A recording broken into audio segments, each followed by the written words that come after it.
देखने वाले हैं प्रश्न 5 का चौथा वाला प्रश्न। तो चलिए देखते हैं। तो हमें यहाँ पे एक व्यंजक दिया गया है, उसे हमें भाग करना है किससे, इस वाले व्यंजक से। तो हमें यहाँ पे व्यंजक दिया है 4y z square plus 6z minus का 16। इसको हमें भाग करना है 2y z प्लस 8 से। ठीक है, तो अब हम कैसे करते हैं, हमें प्रश्न में ही दिया है कि जो भी आपको ये व्यंजक दिया गया है, इस व्यंजक के सबसे पहले जो है गुणनखंड निकालना है। ठीक है, अब गुणनखंड निकालना सभी को आता है, तो चलिए करते हैं। तो सबसे पहले हमें व्यंजक क्या दिया है, z स्क्वायर प्लस का 6z माइनस का 16, है ना। अब इस वाले व्यंजक का हम गुणनखंड किस प्रकार से निकालते हैं, तो हमें कोई दो संख्या इस प्रकार से लेनी है कि जब हम उनका प्लस या माइनस करें तो हमें 6z मिल जाए, और उन्हीं दो संख्याओं का जब हम गुणा करें तो हमें 16 मिल जाए। तो सोचिए ऐसी कौन सी संख्याएं हो सकती है। ठीक है, तो देखो ऐसी संख्याएं जैसे कि मैंने 8 में से 2 को घटाऊं यदि मैं, तो मुझे क्या मिल जाएगा, 6 मिल जाएगा। और यदि मैं 8 और 2 का गुणा कर दूं तो मुझे 16 भी मिल जाएगा। तो देखो जब मैं 8 और 2 को घटा दी तो मुझे 6 मिल रहा है। अब ये क्या है, ये वाली संख्या आ जाएगी, है ना। अब 8 और 2 का गुणा करी तो ये वाला आ रहा है 16, तो ये 16 ये आ गया। तो मतलब वो दो संख्याएं कौन सी हो सकती है, 8 और 2। समझ में आई, दो संख्या हमने सोच ली कि वो होगी 8 और 2। आई बात समझ में। तो चलिए करते हैं। अब इसको हम इन 6z और 16 के जो है गुणनखंड, ये करें हमने गुणनखंड, तो ये गुणनखंड हम इनकी जगह लिख देंगे। तो क्या लिखेंगे, z का स्क्वायर प्लस 6z को क्या लिख सकते हैं, माइनस का 2z प्लस का 8z। अब मैंने इसे क्यों लिखा है, क्योंकि देखो माइनस प्लस कितना होगा, माइनस होगा, और 8 में से 2 को घटाओगे तो कितना मिल जाएगा, 6z मिल जाएगा, है ना। तो गुणनखंड के रूप में लिखा है। साथ में माइनस 16, तो 16। अब 16 के गुणनखंड क्या थे, 8 गुणा में 2। ठीक है, अब देखो हम दो दो के समूह बना लेते हैं कि जैसे ये दो के समूह हो गए और इन दो के समूह बना लेंगे। आई बात समझ में। अब समूह बन गए, अब हम क्या लेते हैं, गुणनखंड, सार्वगुणनखंड। यदि दोनों चीजें आ रही है दोनों पदों में तो हम उसको सार्वगुणनखंड ले लेंगे। कैसे, z स्क्वायर यहाँ पे भी है और z यहाँ पे भी है। देखो z यहाँ है और z यहाँ पे भी है, तो क्या मैं z को सार्वगुणनखंड ले सकती हूँ, बिल्कुल। तो देखो यहाँ से 2z थे तो एक z बाहर हो गया, बचा कितना, एक z, है ना। z स्क्वायर मतलब z गुणा में z।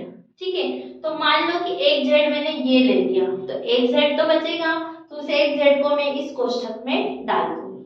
ठीक है, अब माइनस है तो माइनस लगा, 2z में से ये वाला z तो बाहर है, बचा क्या, 2। ठीक है, दो दो के समूह इसीलिए हमने बनाए हैं, और मैंने यहाँ पे लाइन भी ड्रॉ करी है कि समझ में आए कि किन दो का समूह ले रहे हैं और किसमें हम सार्वगुणनखंड लेते हैं। ठीक है, इन दो में से z को हमने सार्वगुणनखंड लिया और यहाँ एक z बचा, यहाँ से z बाहर हो गया तो बचा 2। ठीक, यहाँ से प्लस ले लो, सॉरी।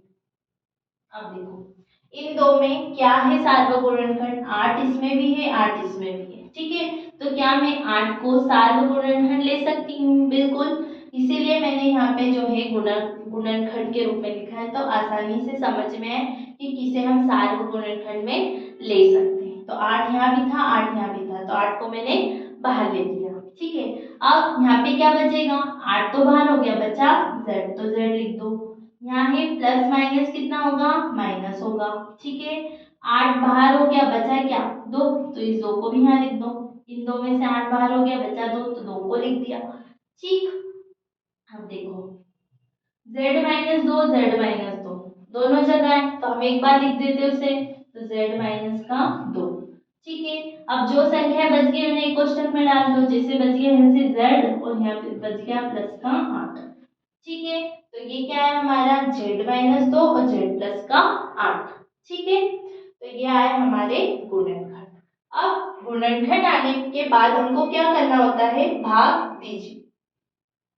किससे भाग देना है, इस संख्या से। तो अब इसकी जगह हम ये गुणनखंड लिख सकते हैं, है ना। तो देखो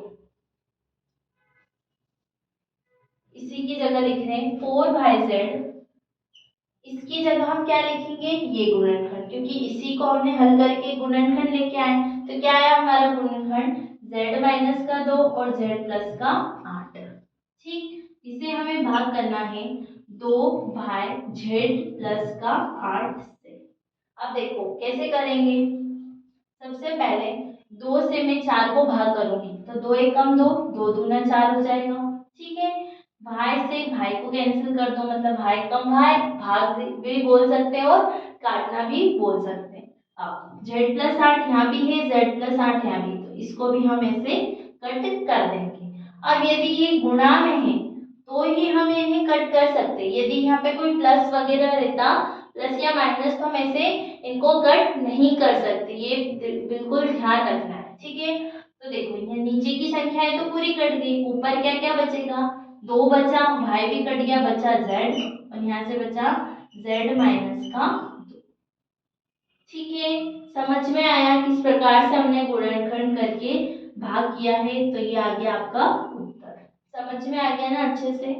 ठीक है, तो ये था प्रश्न 5 का चौथा वाला प्रश्न। अब हम देखेंगे इसके आगे वाले प्रश्न।